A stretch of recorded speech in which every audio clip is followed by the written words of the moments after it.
Hello बच्चों, स्वागत है आप सभी का राहुल एकेडमी के इस नई वीडियो में। प्यारे बच्चों, आज हम लोग कक्षा 12 की भौतिक विज्ञान में एक बहुत ही महत्वपूर्ण फिर से हम लोग पढ़ेंगे, जिसका नाम है अन्योन्य प्रेरण। ठीक है, ये भी आपका बोर्ड की एग्जाम की दृष्टि से ये भी महत्वपूर्ण है।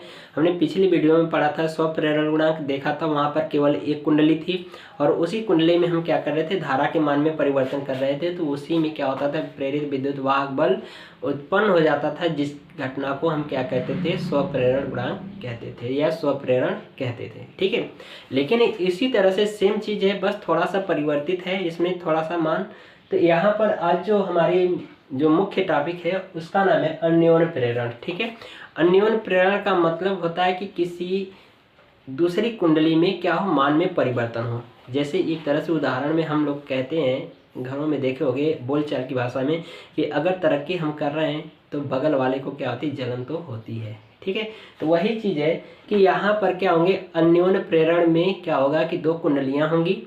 ठीक है, एक कुंडली में हम क्या करते हैं, पहली वाली कुंडली में या दोनों में से किसी एक कुंडली में हम क्या करते हैं, धारा के मान में परिवर्तन करते हैं। तो दूसरी वाली कुंडली में क्या होता है, प्रेरित विद्युत वाहक बल उत्पन्न हो जाता है। हम धारा के मान में परिवर्तन किस में कर रहे हैं, किसी एक कुंडली में परिवर्तन कर रहे हैं। तो पास में रखी जो दूसरी कुंडली होगी उस कुंडली में क्या होता है, प्रेरित विद्युत वाहक बल उत्पन्न हो जाता है। ये किसकी वजह से, अन्योन्य प्रेरण की वजह से, यानी म्यूचुअल इंडक्शन की वजह से उसमें हो जाता है। ठीक है, तो ये जो घटना होती है इसको हम कहते हैं अन्योन्य प्रेरण। ठीक है, तो चलिए यहाँ पर डेफिनेशन लिखते हैं। लिखेंगे माना, या ऐसे लिखेंगे कि यदि दो कुंडलियों को यदि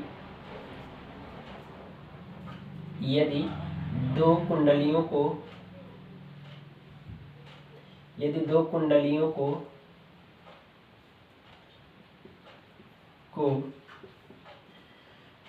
पास में रखकर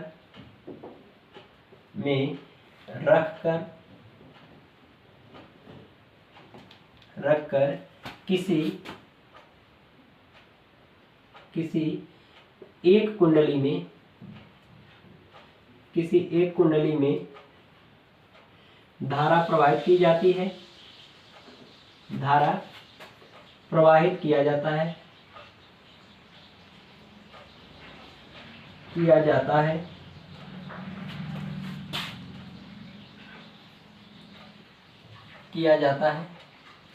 तथा प्रवाहित धारा के मान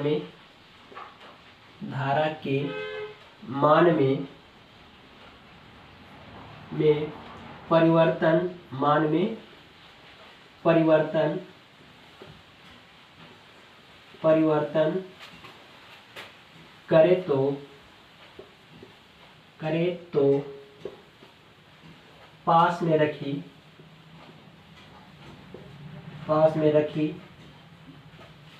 दूसरी कुंडली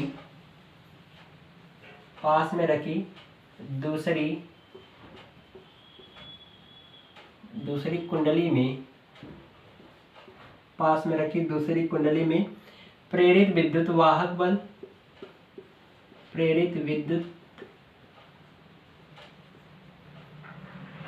बल पास में रखी दूसरी कुंडली में प्रेरित विद्युत वाहक बल उत्पन्न हो जाता है।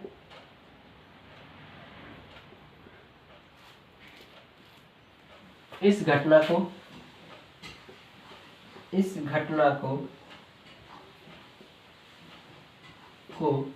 अन्योन्य प्रेरण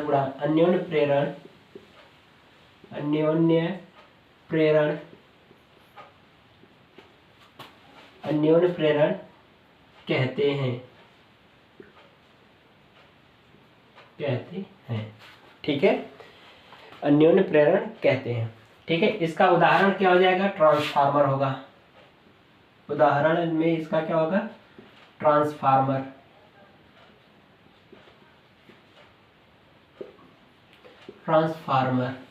ठीक है, यानी कि अन्योन्य प्रेरण गुणांक का जो उदाहरण है वो है क्या है, ट्रांसफार्मर है। क्योंकि ट्रांसफार्मर में दो कुंडलियां होती हैं, एक होती है प्राथमिक कुंडली और है दूसरी द्वितीय कुंडली।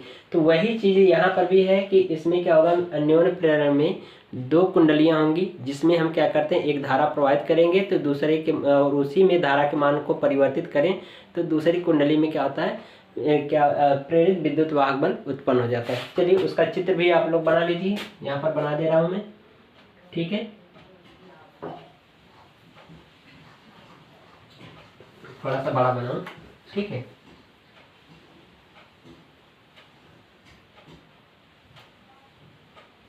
और इसी कुंडली में हम क्या कर रहे हैं, बैटरी के द्वारा विद्युत धारा प्रवाहित कर रहे हैं।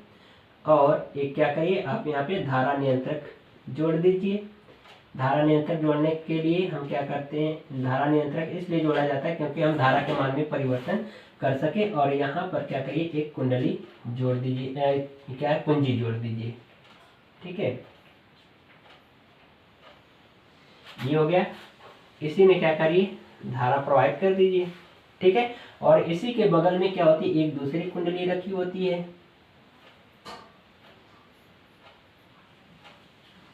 ये दूसरी कुंडली हो जाएगी। इसमें क्या करिए, कोई भी एक मीटर लगा दीजिए, गैल्वेनोमीटर धारा मापने के लिए हमने लगा दिया, ठीक है। तो ये हमारा क्या होगा, चित्र होगा अन्योन्य, क्या नाम है, अन्योन्य प्रेरण के लिए चित्र होगा। क्योंकि यहाँ पर देख रहे हो इस कुंडली में, यानी कि जिस कुंडली में हम धारा प्रवाहित कर रहे हैं या धारा के मान में परिवर्तन करते हैं, उस कुंडली को हम प्राथमिक कुंडली पी से दर्शा दे रहे हैं। और जिसमें अन्योन्य प्रेरण की, यानी कि जिसमें धारा परिवर्तित करने की वजह से जिस कुंडली में प्रेरित विद्युत वाहक बल उत्पन्न होता है, उस कुंडली को हम द्वितीय कुंडली यानी सेकेंडरी कुंडली या सेकेंडरी बाइंडिंग कह दें, ठीक है। तो यहाँ पर एक लाइन लिखना कि जिस कुंडली में धारा प्रवाहित की जाती है उस कुंडली को प्राथमिक कुंडली कहते हैं, तथा उसकी वजह से यानी कि धारा में जब परिवर्तन किया जाता है तो जिस कुंडली में प्रेरित विद्युत वाहक बल उत्पन्न होता है उस कुंडली को हम द्वितीय कुंडली कहेंगे, ठीक है। तो ये हमारा क्या हो जाएगा, अन्योन्य प्रेरण के लिए ये इसका चित्र हो जाएगा, ठीक है। तो अब एक लाइन यहाँ पर और लिखा जाएगा, ठीक है। तो यहाँ पर देख रहे हो स्पेस कम है तो इसलिए आप इसको नोट कर लो और मैं इसको हटा दे रहा हूँ, ठीक है। यहाँ पर देख रहे हो है जगह लेकिन शाइनिंग कर रहा है, तो इसलिए थोड़ा सा आप लोग नोट कर लें, बाकी आगे मैं बता रहा हूँ, ठीक है। तो यहाँ पर एक चीज़ आप और लिखना, ये लिखना कि माना, चलिए ठीक है पहले नोट कर लो, ठीक है। तो यहाँ पर लिखना है कि माना प्राथमिक कुंडली में प्रवाहित धारा आई हो, ठीक है। प्राथमिक कुंडली में क्या हो, प्रवाहित धारा आई हो, तो इसके वजह से कुंडली जो द्वितीय कुंडली इसमें फ्लक्स की संख्याओं का मान कितना हो, फाई हो, ठीक है। तथा इसमें जो प्रवाहित जो यानी कि तो इसमें क्या होगा, प्रेरित विद्युत वाहक बल द्वितीय कुंडली का क्या हो, E2 हो। आप इतना लिख लेना कि माना प्राथमिक कुंडली में प्रवाहित धारा का मान I एम्पियर हो तथा द्वितीय कुंडली में फ्लक्स की संख्या, फ्लक्स का मान कितना, φ2, तथा उसमें द्वितीय कुंडली में उत्पन्न प्रेरित विद्युत वाहक बल क्या हो, E2 हो, ठीक है।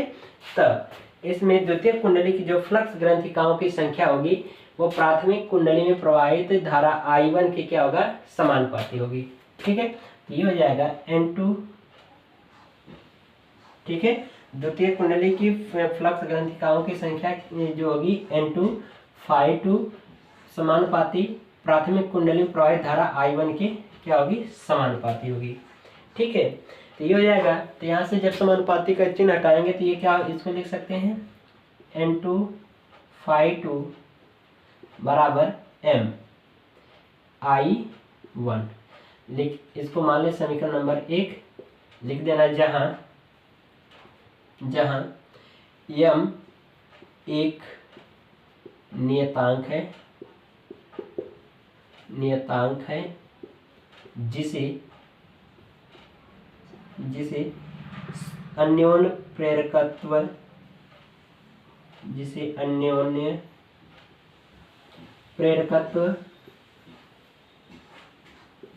या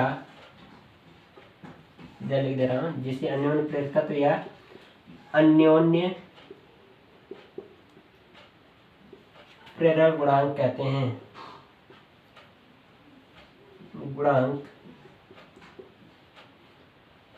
हैं, ठीक है। यानी कि यहाँ पर जो M है वो क्या होगा, एक नियतांक है जिसको हम क्या कहते हैं, अन्योन्य प्रेरकत्व या अन्योन्य प्रेरण गुणांक कहते हैं। ठीक है, तो इसी से हम क्या करें, m का मान निकाल लें। तो I1 का इधर भाग करा दीजिए, तो ये हो जाएगा m बराबर, ये हो जाएगा N2 phi2 अपान I1। तो ये हमारा अन्योन्य प्रेरण गुणांक का सूत्र हो जाएगा। ठीक है, तो अब यहाँ पर देख रहे हो कि मान लेते हैं कि जो प्राथमिक कुंडली है उसमें प्रवाहित धारा का मान कितना हो, उसमें I1 का मान कितना हो, 1 एम्पियर हो। मान लेते हैं कि यहाँ पर लिखेंगे यदि I1 बराबर कितना हो, 1 एम्पियर हो, तो इसी मान रख दीजिए, तो ये हो जाएगा। तो इसको लिख सकते हैं m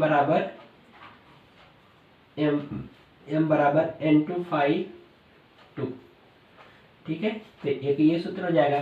तो यहाँ से अन्योन्य प्रेरक गुणांक या अन्योन्य प्रेरकत्व का जो अगर परिभाषा लिखना हो तो उसको इस तरह से लिखेंगे कि यदि प्राथमिक कुंडली में प्रवाहित धारा का मान I एम्पियर हो तो द्वितीय कुंडली की फ्लक्स ग्रंथिकाओं की संख्या अन्योन्य प्रेरण गुणांक के बराबर होगी। ठीक है, तो ये डेफिनेशन आपको इतना लिखना पड़ेगा, लिख लीजिए। फिर से मैं बता दे रहा हूँ कि यदि प्राथमिक कुंडली में प्रवाहित धारा का मान 1 एम्पियर हो तो द्वितीय कुंडली की फ्लक्स ग्रंथिकाओं की संख्या यानी N2 phi2 व फ्लक्स ग्रंथिकाओं की संख्या अन्योन्य प्रेरण गुणांक m के बराबर होगी। ठीक है, तो इतना आपको लिखना होगा, तो आप लिख सकते हैं। ठीक है, तो चलिए बाकी पूरा मैं रफ कर दे रहा हूँ, आगे और भी हम लोग देखेंगे। तो यहाँ पर लिखेंगे फैराडे के नियम से, फैराडे के नियम से। ठीक है, तो फैराडे का नियम क्या है, तो यहाँ पर हो जाएगा, यहाँ पे लिखेंगे E2 बराबर माइनस N2 डेल्टा phi 2 अपान डेल्टा t, इतना लिखेंगे। ठीक है, तो इसको हम कुछ इस तरह से परिवर्तित करके लिख सकते हैं। थोड़ा सा मान में परिवर्तन कर दिया जाए तो इसके मान में परिवर्तन ये होगा कि हम क्या करें, ये डेल्टा को बाहर लिख लें और N2 को अंदर लिख दें। तो ये हो जाएगा, या E2 बराबर माइनस डेल्टा और ये क्वेश्चन हो जाएगा N2 phi2 बटे डेल्टा t, ये हो जाएगा। लिख देना समीकरण 1 से, समीकरण 1 से क्या लिखा गया था, वो ये लिखा गया था m बराबर, ये क्या लिखा गया था, ये क्या नाम है, N2 phi2 बराबर m I1, ये लिखा गया था। तो यही N2 phi2 की जगह पे हम ये वाला m I1 रख दें, तो ये हो जाएगा, इसलिए ये हो जाएगा E2 बराबर माइनस डेल्टा m I1 अपान डेल्टा t, या इसको अब गुणा करा दें, अंदर लिख दें, तो ये डेल्टा हम I1 के साथ लिख दें, तो ये हो जाएगा E2 बराबर माइनस m डेल्टा I1 अपान डेल्टा t। ठीक है, हमें मान निकालना है m का, तो इन सब का इधर भाग करा दीजिए, तो ये हो जाएगा m बराबर माइनस E2 अपान डेल्टा I1 बटे डेल्टा t। तो ये भी क्या हो जाएगा, हमारा एक सूत्र हो जाएगा। ठीक है, तो नोट कर लें इसको। देख रहे हो कि इसकी मात्रक और बीमा सूत्र की बात करें तो इसका मात्रक अन्योन्य प्रेरण गुणांक और स्वप्रेरण गुणांक दोनों का मात्रक और बीमा सूत्र दोनों का समान होता है, जो कि मैंने पिछले वीडियो में बता दिया है, तो आप वहाँ पर उससे नोट कर लेना, यहाँ पर मैं नहीं लिख रहा हूँ। ठीक है, तो यहाँ पर भी इसका मात्रक क्या होगा, हेनरी या वोल्ट सेकेंड प्रति एम्पियर हो जाएगा। बीमा सूत्र हो जाएगी mL² t-2 a-2 हो जाएगा। ठीक है, तो आई होप आप लोगों को काफ़ी अच्छे से ये चीज़ समझ में आई होगी और इसको अच्छे से तैयार कर लीजिएगा। दोनों में से 100% क्वेश्चन आता है। ठीक है, इन दोनों में से कोई एक प्रश्न ही आएगा, ज़्यादातर आपका अन्योन्य प्रेरण का ही पूछा जाता है, लेकिन आप तैयार दोनों करिएगा। ठीक है। अन्योन प्रेरण गुणा, अन्योन प्रेरण और स्वप्रेरण दोनों बहुत ही महत्वपूर्ण क्वेश्चन है और दोनों को काफ़ी अच्छे से तैयार कर लीजिएगा। यहाँ पर देख रहे हो बहुत अच्छे तरीके से सरल और आसान भाषा मैंने समझाया है। तो अगर आपको वीडियो पसंद आई हो तो वीडियो को लाइक करिएगा, शेयर करिएगा, ठीक है। और हमारे साथ जुड़िए और आपके जो 2023 के बोर्ड एग्ज़ाम है वो काफ़ी अच्छे से यहाँ पर मैं आप लोगों को तैयार कराने वाला हूँ। हर एक टॉपिक और अच्छे से पूरा कंसेप्ट और क्लियर यहाँ पर आपका होगा। यहाँ पर कोई भी किसी प्रकार का डाउट नहीं रहेगा आप लोगों को, ठीक है। तो चलिए तब तक के लिए मिलते हैं अगली वीडियो में, तब तक के लिए गुड बाय, थैंक यू।